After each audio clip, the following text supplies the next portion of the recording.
Hello everyone, this is Tasnia. আজকে আমরা পড়বো হচ্ছে কবি শামসুর রহমানের একটি কবিতা, নাম হচ্ছে ফেব্রুয়ারি 1969। আমরা যদি দেখি, এই কবিতাটা হচ্ছে কবি শামসুর রহমানের নিজ বাসভূমি কাব্যগ্রন্থ থেকে চয়ন করা হয়েছে, অর্থাৎ সংকলিত হয়েছে হচ্ছে নিজ বাসভূমি কাব্যগ্রন্থ থেকে।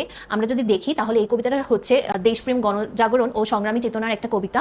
আমরা সামনে গিয়ে যখন দেখবো পয়েন্টগুলো তখন বুঝতে পারবো। 1 নম্বর পয়েন্ট আমরা দেখতে পাচ্ছি যে কৃষ্ণচূড়া ভাষা শহীদের রক্তের প্রতীক, অর্থাৎ কবি শহরে যে কৃষ্ণচূড়াগুলো দেখতে পাচ্ছেন সেগুলোকে তিনি হচ্ছে ভাষা শহীদের রক্তের সাথে তুলনা করেছেন। তাদের বিনিময়ে যে আমরা হচ্ছে বাংলা ভাষা বা যে দেশটাকে আজকে পেয়েছি সেটাকে তিনি বুঝিয়েছেন। তাই তিনি বলেছেন যে কৃষ্ণচূড়া যে আমরা দেখতে পাচ্ছি সেটা হচ্ছে আত্মত্যাগ ও সংগ্রামের প্রতীক হিসেবে বলতে পারি। তারপর তিনি বলেছেন যে 21শে চেতনার প্রতীক হিসেবে কৃষ্ণচূড়া, অর্থাৎ আমরা জানি যে 21শে ফেব্রুয়ারি যে আমরা আন্তর্জাতিক মাতৃভাষা দিবস যে পালন করি, এই মাতৃভাষা দিবসের পিছনে যে ইতিহাস বা যে পটভূমি আমরা দেখতে পাই ওটা ছিল হচ্ছে আমাদের ভাষা শহীদদের রক্ত, তাদের রক্তের বিনিময়ে আজকে আমরা বাংলা ভাষা পেয়েছি। তাই তিনি বলেছেন যে এই কৃষ্ণচূড়া হচ্ছে 21শে চেতনার প্রতীক, অর্থাৎ এখানে এর মাধ্যমে হচ্ছে আমাদের যে পরিচয় বাঙালি জাতি হিসেবে তা পেয়েছি। তাই তিনি বলেছেন জাতীয় পরিচয়ের প্রতীক হচ্ছে কৃষ্ণচূড়া।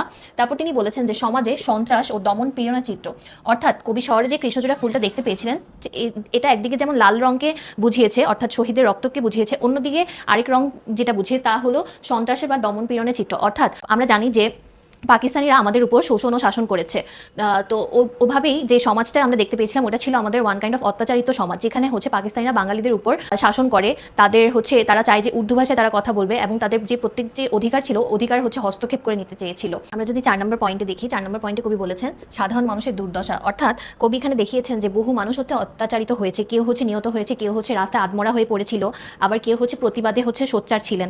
এই অবস্থা দেখে মানুষের যে দুর্ভোগ সংগ্রামের বাস্তব চিত্র হচ্ছে ফুটিয়ে তুলেছেন তিনি। তারপর তিনি বলেছেন যে মানবিক মূল্যবোধের ধ্বংস, অর্থাৎ কবি মানবিক বাগান ও কমলবন শব্দ ব্যবহার করেছিলেন, আমরা কবিতায় দেখতে পাবো। সেখানে হচ্ছে তিনি সুন্দর সমাজ ও মানবিক মূল্যবোধে বুঝিয়েছেন, অর্থাৎ এখানে কবি অত্যাচার ও সহিংসতার কারণে যে মানবিক মূল্যবোধের যে ধ্বংস হয়েছে সেই চিত্র কবি ফুটিয়ে তুলেছেন। তারপর তিনি বলেছেন যে সালাম ও বরকতের পুনর্জাগরণ, অর্থাৎ আমরা জানি যে আমাদের যে আজকে যে আমরা বাংলা ভাষায় কথা বলছি এর পিছনে বহু মানুষের ত্যাগ রয়েছে। ওখানে আমরা সালাম, বরকত, রফিক, জব্বার, আরও নাম না জানা অনেকের কথা আমরা জানতে পাবো। তাদের কারণেই হচ্ছে আজকে আমরা এই মাতৃভাষা বাংলাকে পেয়েছি। তাই তিনি বলেছেন যে সালাম ও বরকতের পুনর্জাগরণের কারণেই হচ্ছে বাংলার ভাষা তাকে আমরা অর্জন করেছি, অর্থাৎ 1952 সালে যে শহীদ হয়েছিল তাদের কারণেই হচ্ছে তারা যে রাজপথে নেমে যে সংগ্রাম করেছে তাদের প্রতিবাদের কারণেই হচ্ছে আজকে আমরা বাংলা ভাষায় কথা বলতে পারছি। তারা হচ্ছে অন্যায়ের বিরুদ্ধে প্রতিবাদ ও সংগ্রাম করেছিলেন, অর্থাৎ কবি এখানে সালাম ও বরকতকে প্রতিবাদ ও সংগ্রামের প্রতীক বলেছেন। তারপর তিনি বলেছেন সালামের প্রতীকী রূপ, অর্থাৎ কবির চোখে, অর্থাৎ বা কবি বলতে চেয়েছেন যে সালামের চোখ আজ আলোকিত ঢাকা। কারণ হচ্ছে সালাম যখন হচ্ছে পুলিশ গুলি চালাচ্ছিল তখন তার বুক পেতে দেয়, কারণ তার কাছে মনে হয়েছিল যে সে যদি নিজের সাহসে অর্থাৎ নিজের ইচ্ছা যদি বুক পেতে দেয়, ওই যদি সে নিহত হয়ে যায় তার আত্মত্যাগের কারণেই আমরা মাতৃভাষা বাংলাকে পাবো, অর্থাৎ এখানে তার সাহস ও দেশপ্রেম দেখতে পাচ্ছি আমরা সালামের। তারপর তিনি বলেছেন যে বরকতের সাহস ও আত্মত্যাগ, অর্থাৎ বরকত ঘাতকের সামনে হচ্ছে বুক পেতে দিয়েছিলেন, এর মাধ্যমে তার সাহস, দেশপ্রেম ও আত্মত্যাগের মহিমা কবি ফুটিয়ে তুলেছেন। তারপর তিনি বলেছেন যে বর্ণমালার জন্য আত্মদান, অর্থাৎ কবি কল্পনা করেন সালামের হাত থেকে নক্ষত্রের মতো ঝরছে বাংলার বর্ণমালা, এটি ভাষার জন্য দেওয়া হচ্ছে আত্মত্যাগের মহিমাকে তিনি প্রকাশ করেছেন। 5 নম্বর পয়েন্টে দেখি, তিনি বলেছেন যে শহীদের রক্ত থেকে নতুন জীবনে ফুল ফোটা, অর্থাৎ শহীদের রক্ত মায়ের অশ্রু থেকে হচ্ছে ফুল ফুটেছে।